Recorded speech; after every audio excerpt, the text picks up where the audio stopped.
An obsidian blade screeched across a steel breastplate so close to my face that sparks sprayed into my eyes, and I dropped behind a cracked wall as burning debris crashed into the canal beside me. Causeways were breaking, canoes were surging through the water lanes, and horses were shrieking in streets never meant to hold them. I had not arrived at the fall of Tenochtitlan a moment too early. I had arrived in its final hours. All around me, the city convulsed.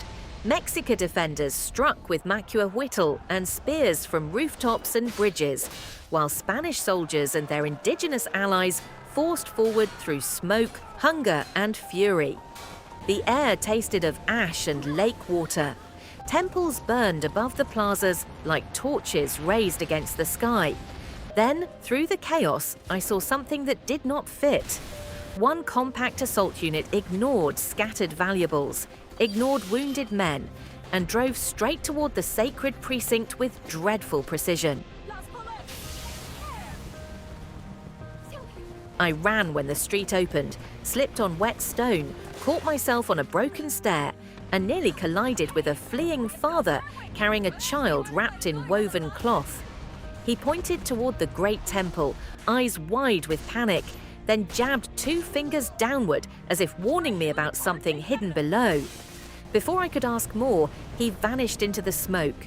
Ahead, one of the assault leaders turned, and a metallic glint flashed at the edge of his gear. Etched into it was a symbol I knew far too well. I had seen its energy pattern in 1518, in the middle of the Dancing Plague investigation. This was no ordinary sack of a conquered city. Someone had come here hunting. To understand why that mattered, I need to slow this terrible moment down. Tenochtitlan was the beating heart of the Mexica Empire, a vast island capital rising from Lake Texcoco with causeways, canals, markets, temples, and enormous political power. When Hernán Cortés and his forces entered this world, they did not conquer it alone. They built alliances with indigenous rivals of the Mexica, exploited internal tensions, and pressed every advantage they had. Steel, horses, and firearms mattered, yes, but so did siege tactics, shattered aqueducts, starvation, and epidemic disease that had already weakened the city before this final assault in August of 1521. This was not a simple clash of brave defenders and invincible invaders. It was a collision of empires, ambitions, beliefs, and survival. The Spanish sought wealth, conversion, and control. Their allies sought revenge, relief, or opportunity. The Mexica fought to defend a sacred and political center that was collapsing block by block around them. What I was witnessing was not merely defeat in battle. It was the destruction of infrastructure, authority, memory, and a world that had organized life across the region.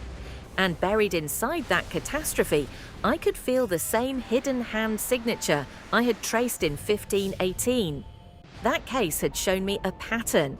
During moments of fear and upheaval, someone was steering events toward confusion, loss, and the disappearance of knowledge. Here, the signal flared strongest around the Great Temple precinct.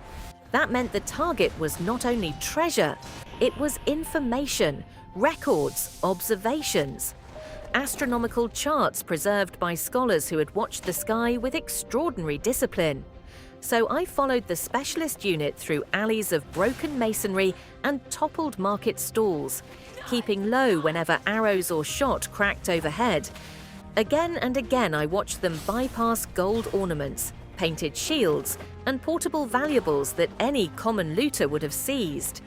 They wanted something stored, protected, and difficult to interpret. That made my blood run colder than the battle itself. If I was right, the conquest of Tenochtitlan was becoming a cover for a second crime, the deliberate erasure of ancient knowledge. A wounded defender grasped my sleeve near a ruined courtyard and pressed a soot-marked hand toward a narrow passage leading templeward. I helped drag him out of falling rubble, then kept moving, because by then I understood the choice before me. I could save only a few people in front of me, or I could reach the archive that might explain why this pattern kept repeating across history. I had to do both as best I could, help where I could, run when I must, and get to that temple before the operative did.